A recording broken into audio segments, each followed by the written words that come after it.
രാഹുൽ മാങ്കൂട്ടത്തിനെതിരെ ബലാത്സംഗ പരാതി നൽകിയ അതിജീവിതയ്ക്കെതിരെ പരാതിയുമായി രാഹുൽ ഈശ്വർ. തനിക്കെതിരെ വ്യാജ പരാതി നൽകിയെന്നാണ് ആരോപണം. അതിജീവിതയുടെ ഭർത്താവിന്റെ വെളിപ്പെടുത്തലിന്റെ അടിസ്ഥാനത്തിലാണ് വീഡിയോ ചിത്രീകരിച്ചതെന്നും ജാമ്യോപാധികൾ ലംഘിച്ചിട്ടില്ലെന്നും പരാതിയിൽ പറയുന്നു.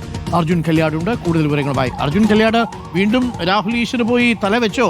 ഇതിൽ അതിജീവിതയുടെ പരാതി കണ്ടു, അത് ജാമ്യോപാധി ലംഘിച്ചു എന്നാണ്. എന്നാൽ മറിച്ചൊരു പരാതിയുമായി രാഹുൽ ഈശ്വർ ഇപ്പോൾ എത്തിയിട്ടുണ്ടല്ലോ. എന്താണ് ആ പരാതിയിൽ പറയുന്നത് അർജുൻ?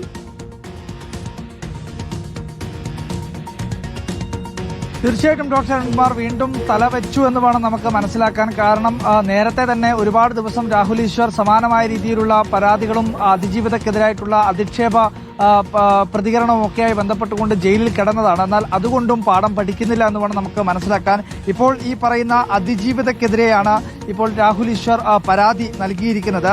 തനിക്കെതിരെയുള്ളത് വ്യാജമായിട്ടുള്ള പരാതിയാണെന്നും അതിജീവിതയുടെ ഭർത്താവിന്റെ വെളിപ്പെടുത്തലിന്റെ അടിസ്ഥാനത്തിലാണ് താൻ വീഡിയോ ചെയ്തതെന്നും തനിക്ക് നേരത്തെ ഉണ്ടായിട്ടുള്ള കേസുമായി ബന്ധപ്പെട്ടുകൊണ്ട് ജാമ്യം ലഭിക്കുന്നതിന്റെ വ്യവസ്ഥയിൽ വീഡിയോ ചെയ്യരുത്, അല്ലെങ്കിൽ ഈ പറയുന്ന തരത്തിലുള്ള വീഡിയോ ചെയ്യരുത് എന്നുള്ള ഉപാധികളില്ല. അതുകൊണ്ട് തന്നെ ഇതൊരു ജാമ്യ വ്യവസ്ഥയുടെ ലംഘനമല്ല എന്നുള്ള കാര്യവുമാണ് ഈ പരാതിയിൽ സൂചിപ്പിക്കുന്നത്. അതുകൊണ്ട് തന്നെ ഇത്തരം ഈ പറയുന്ന അതിജീവിതം നൽകിയിട്ടുള്ള പരാതിക്ക് പുറമെ രാഹുൽ ഈശ്വർ നൽകിയിട്ടുള്ള പരാതിയിലും നടപടി സ്വീകരിക്കണമെന്നുള്ളതാണ് ഇപ്പോൾ ഈ രാഹുൽ ഈശ്വർ നൽകിയിട്ടുള്ള പരാതിയിൽ പ്രധാനമായും സൂചിപ്പിക്കുന്നത്.